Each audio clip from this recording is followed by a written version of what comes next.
Dans cette cinquième activité pré-prépa, on va s'intéresser à la notion générale de groupe. Alors, nous, on a vu un exemple qui était celui de l'activité 4, le groupe symétrique. D'accord? On va voir en quel cas ce groupe symétrique est un cas particulier de groupe, parce qu'on va voir qu'en fait, il y a tout plein de groupes. D'accord? On va voir ce que c'est qu'une structure de groupe, d'accord, en général. Alors, on prend E un ensemble non vide, muni d'une loi de composition interne que je vais noter étoile. Si étoile est associative, qu'elle admet un élément neutre E, et que pour tout élément X de E, et que tout élément X de E admet un inverse pour étoile, eh bien on dit que le couplet formé par l'ensemble E et la loi étoile, on appelle ça un groupe. D'accord? Donc, trois choses à vérifier.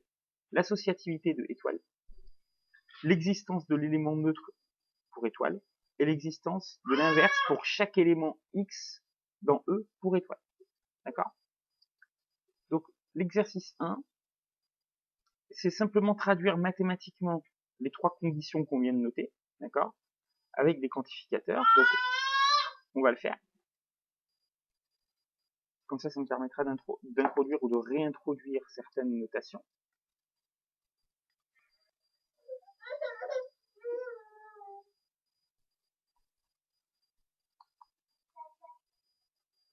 Alors, conditions. Donc, la première, c'est l'associativité. Eh bien, pour tout X, Y, Z appartenant à E, ce qu'on veut, c'est que X étoile Y étoile Z, en faisant d'abord X étoile Y et après cet élément-là étoile Z, ça revient à faire X étoile l'élément Y étoile Z.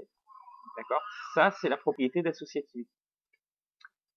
L'élément neutre, pour tout X dans E, d'accord?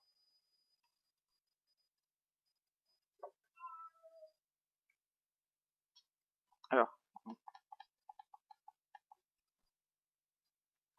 j'ai commencé à écrire une bêtise, mais en fait, c'est bien que j'ai écrit cette bêtise, on va pouvoir la commenter après. Donc, il existe E appartenant à E, d'accord? Il existe petit e dans grand E, tel que, pour tous les éléments X de E, eh bien, E étoile X, c'est égal à X étoile E, c'est X, d'accord? Et enfin, tout X dans E, il va exister un élément Y dans E, tel que X étoile Y, c'est égal à Y étoile X. Et ça vaut l'élément neutre, d'accord? D'ailleurs, quand il existe, hein, on va plutôt le noter.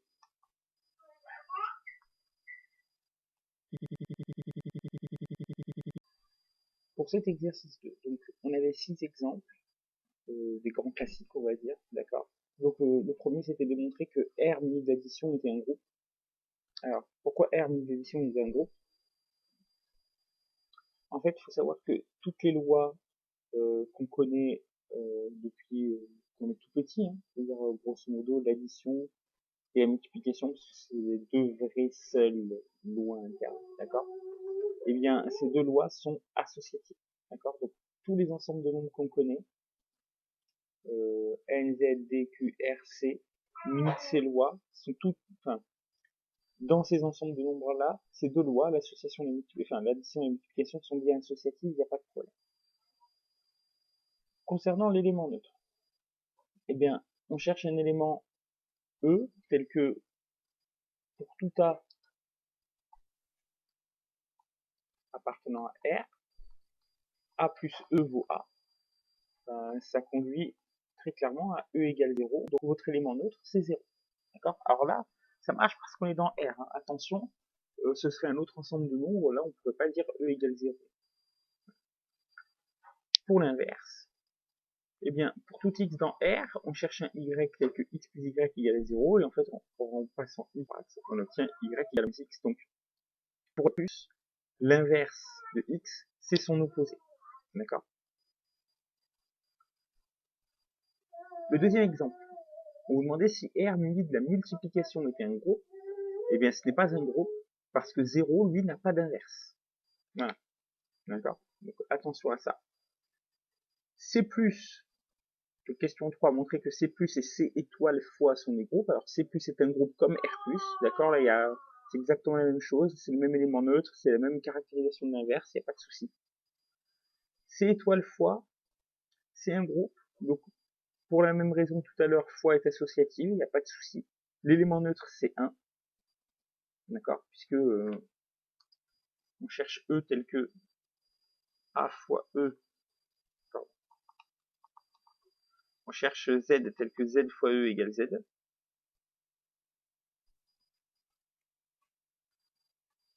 Et si Z est non nul, eh bien ça conduit bien sûr à... Et puisque Z est non nul, pardon, ça conduit bien sûr à E égale 1. Il n'y a pas de problème. Pour l'inverse, eh bien on cherche, pour tout Z dans C étoile, on cherche un A tel que ZA est égal à 1. Donc on peut écrire A égale 1 sur Z, puisque Z est non nul. Donc du coup l'inverse, c'est 1 sur Z. On écrit aussi Z puissance moins 1. Question 4. Déterminer, enfin, donner un exemple d'ensemble de nombres qui n'est pas un groupe. Donc, par exemple, n muni de l'addition n'est pas un groupe. Pourquoi ce n'est pas un groupe? Parce que aucun antinaturel n'a d'inverse pour plus sauf 0. On va prendre un exemple. Si on prend un antinaturel n et qu'on cherche un autre antinaturel m tel n plus m soit égal à 0, bien, de fait, on tient que petit m doit être moins n. Sauf que moins n, lui, il n'appartient pas à n. D'accord? Et ça, c'est pas possible. C'est pas envisageable, d'accord? Dans le cadre d'un groupe. Il faut que l'inverse, lui aussi, soit dans le groupe. D'accord? Or, pour les antinaturels, ça va pas marcher, sauf pour 0. Donc là-dessus, ça coince. Donc n, par exemple, une unité d'addition, ce n'est pas un groupe. On dit que c'est un semi-groupe, mais c'est pas un groupe. Question 5. Montrer que l'ensemble des matrices du produit n'est pas un groupe. Alors pourquoi ce n'est pas un groupe? Parce qu'il existe des matrices A dans Mn de R, telles qu'il existe de B dans Mn de R, telles que AB égale IN. D'accord? Alors, qu'est-ce que ça veut dire ça? Ça veut dire qu'en fait, il va exister des matrices A qui n'ont pas d'inverse. D'accord? Ce sont les matrices de déterminants nuls, d'accord, qui ne sont pas inversibles. Donc, la loi de multiplication matricielle, elle est clairement commutative, excusez-moi, non, pas commutative, associative. Il y a bien un élément neutre qui est IN, quand il existe, d'accord? Parce que A fois IN, pardon, pas quand il existe, A fois IN, c'est IN fois A, c'est A, donc IN est un élément neutre. IN, je détaille après quelle matrice c'est. Par contre, il existe des matrices dans Mn de R qui ne sont pas inversibles. Donc, ce n'est pas un groupe. Par contre, GLN de R, c'est-à-dire l'ensemble des matrices inversibles, c'est-à-dire le déterminant non nul, elles ont toutes un inverse. Donc là, on va avoir un groupe. La loi fois est associative puisque c'est la même que le produit matriciel, pas de souci. L'élément neutre, c'est IN, c'est la matrice qui possède des 1 dans cette diagonale-là et des 0 partout ailleurs. Et l'inverse, eh bien, c'est une matrice B telle que AB est égal à IN, B on la note A puissance moins 1.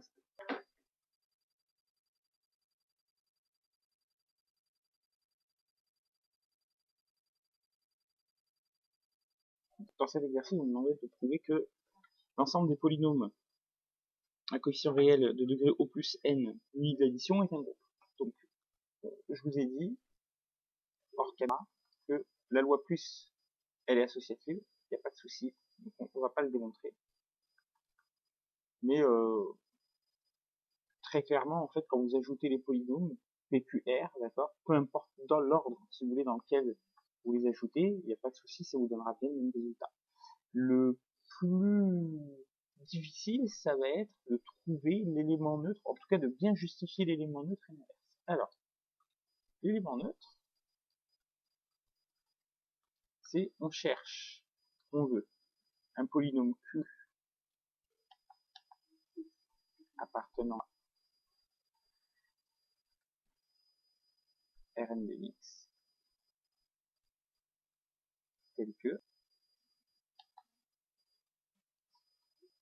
pour tout P appartenant à Rn de x,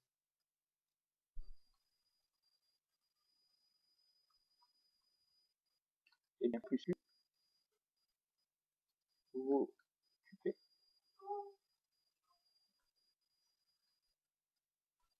et vaut P.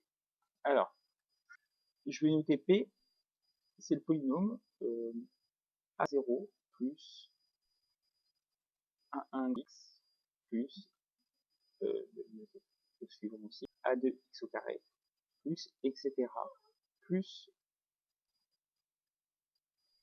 AP x puissance P, d'accord, où P est un entier inférieur ou égal à n. C'est à cette condition-là que grand P, il est dans Rn. Q, je vais le noter B0 plus B1x plus B2x carré plus, etc., plus B1 q x puissance Q, avec pareil, Q appartenant à N, avec Q plus petit que N. Alors, à quelles conditions P plus Q est égal à P? Déjà, il faut écrire P plus Q, ça va être... Là, je vais mettre volontaire parenthèse inutile, mais pour que vous compreniez la démarche. A0 plus B0.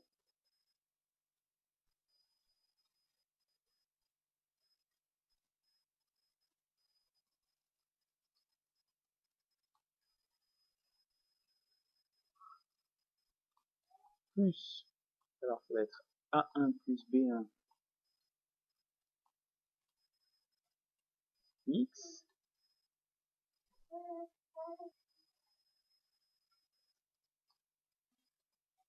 plus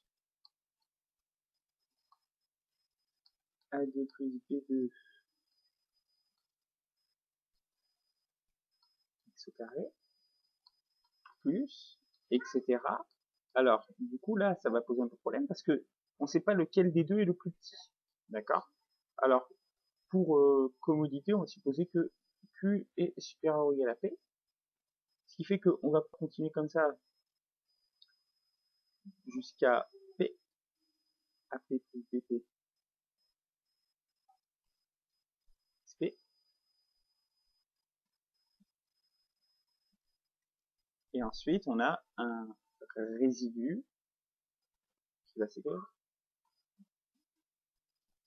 BP plus 1 x puissance P plus 1 plus, etc. jusqu'à B indice Q x puissance Q. Alors, on veut que ça ce soit égal à P, c'est-à-dire eh bien A0 plus A1x plus A2x au carré plus, etc.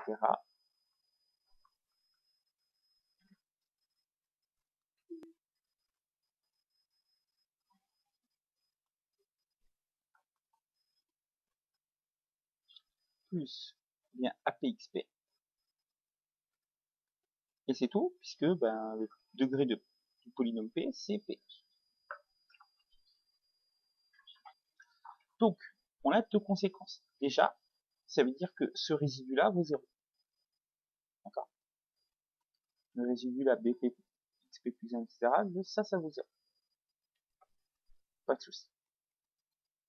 Et ensuite, ce qu'on remarque, c'est que, eh bien, on a deux polynômes de même degré. Hein, d'accord? Donc, ces deux polynômes sont égaux, si et seulement si leurs coefficients sont égaux 2 à 2, c'est-à-dire que A0 plus B0 est égal à A0, A1 plus B1 est égal à A1, A2 plus B2 est égal à A2, etc. Et en fait, quand on résout toutes ces équations, A0 plus B0 égale à 0, on trouve B0 égale 0. A1 plus B1, on trouve à nouveau B1 égale 0. A2 plus B2 égale à A2, on trouve B2 égale 0. Et AP plus BP égale BP, on trouve BP égale 0. Ce qui revient à dire qu'en polynôme Q, c'est le polynôme qui n'a que des coefficients nuls, donc c'est le polynôme qui est identiquement nul. D'accord? Donc en fait, votre élément neutre, eh bien c'est le polynôme nul.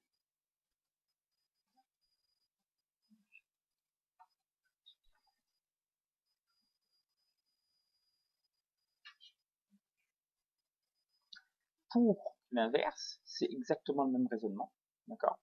Donc je vais pas le refaire, mais grosso modo, pour l'inverse, c'est le même raisonnement, donc on cherche Q, on cherche en fait à caractériser Q, hein. C'est pas qu'on le cherche, on veut l'écrire de manière explicite, on cherche à caractériser Q. P plus Q est égal à 0, au polynôme nul, et en fait quand vous écrivez les...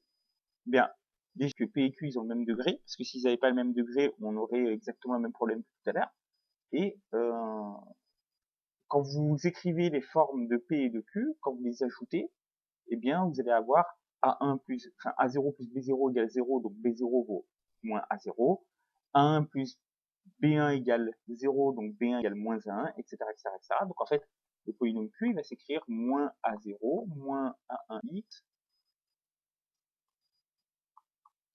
moins A2x au carré, moins, etc., moins AP, x puissance P. Ce qui s'écrit aussi, si vous mettez le moins en facteur de tout le monde, moins A0 plus A1x plus A2x au carré, plus, etc., plus AP x puissance P, et donc en fait, on se retrouve avec moins P. Donc en fait, l'inverse Q, d'accord? Enfin, l'inverse de P, c'est le polynôme Q qui vaut, en fait,